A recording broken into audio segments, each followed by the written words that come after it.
Things are pretty tense right now. Have you tried screaming about it? Scream clubs are the latest way to bellow into the void. People take part in the first DC Scream Club event. Marvin Joseph / The Washington Post. By Maura Judkes. The first rule of Scream Club is that you have to sign something indemnifying Scream Club in case you hurt yourself screaming. I acknowledge that participation in Scream Club may carry certain risks, including but not limited to emotional distress, vocal strain, or accidental injury, reads the liability waiver. Get concise answers to your questions. Try Ask the Post AI.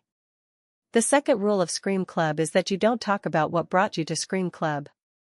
Well, you can if you really want to. But feel free to set an intention in your heart and keep it there. Just think about something that you'd really like to release, something that's been bothering you, says John West, co-leader of the DC chapter of Scream Club, an extracurricular group that emerged last winter and has expanded to several U.S. cities. Something that you feel like screaming about.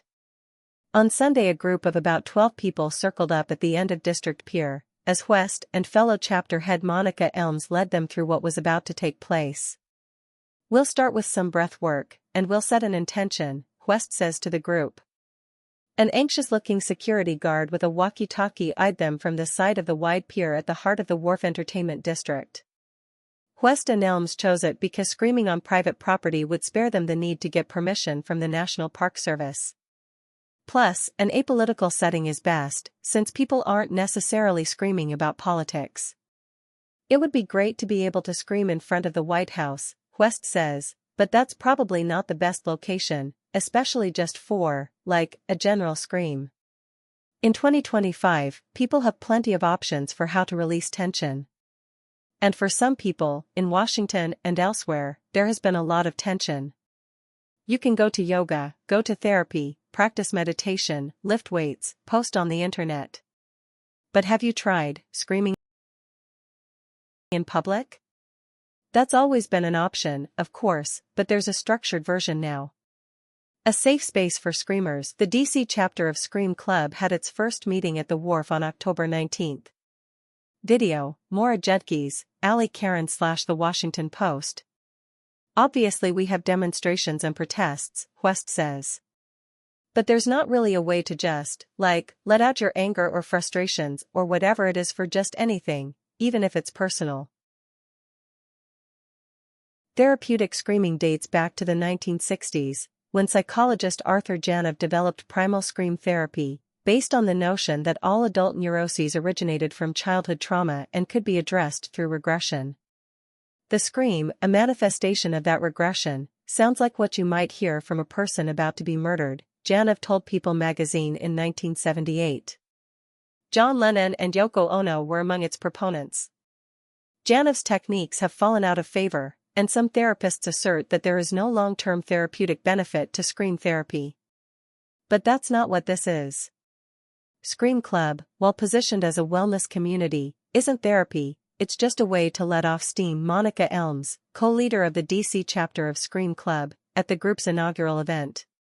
Marvin Joseph / The Washington Post. I have found a lot of joy in screaming, says Elms, whose alma mater, Michigan State University, has a tradition of a finals week midnight scream. Scream Club was founded in Chicago by couple Manny Hernandez and Elena Soboleva, who decided to scream it out after a tough week last December. It went viral for its line of angsty Midwesterners bellowing it out on the shore of Lake Michigan. Hernandez is a fitness coach and breathwork practitioner. Screaming calms your nervous system down, he says. It does give you this cathartic feeling. Says Soboleva. It's such a taboo to do something like that, to scream, especially in public. For me personally, it was a form of liberation. The club began to expand to other cities including Austin, Phoenix, and Atlanta. And now it's in DC, a city that sure does have an awful lot to scream about. The inaugural scream took place Sunday, and the co-leaders will continue to host bi-weekly, and eventually, if there's enough interest, weekly, screams.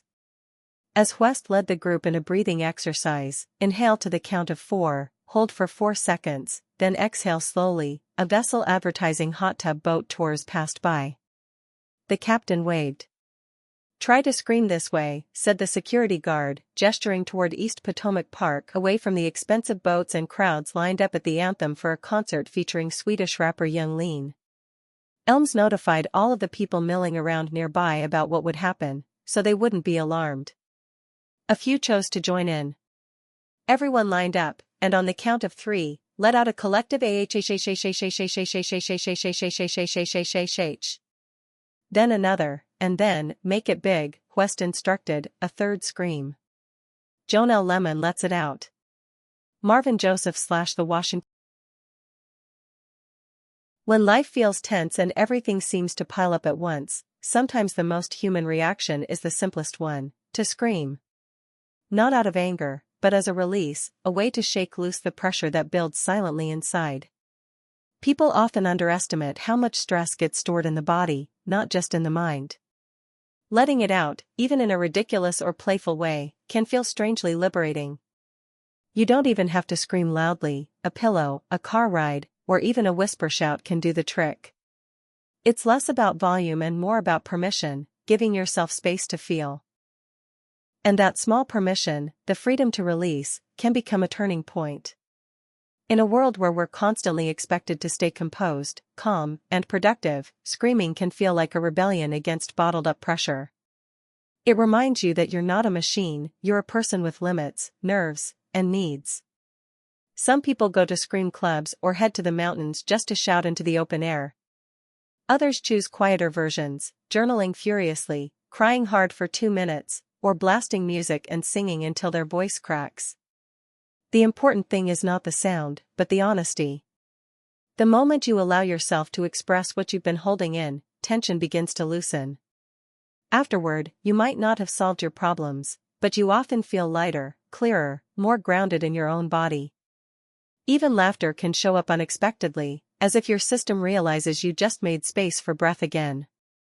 So if everything feels tight and overwhelming, maybe try it: scream, sigh, yell, or howl, whatever helps you feel human again. Sometimes relief starts with simply letting yourself be loud.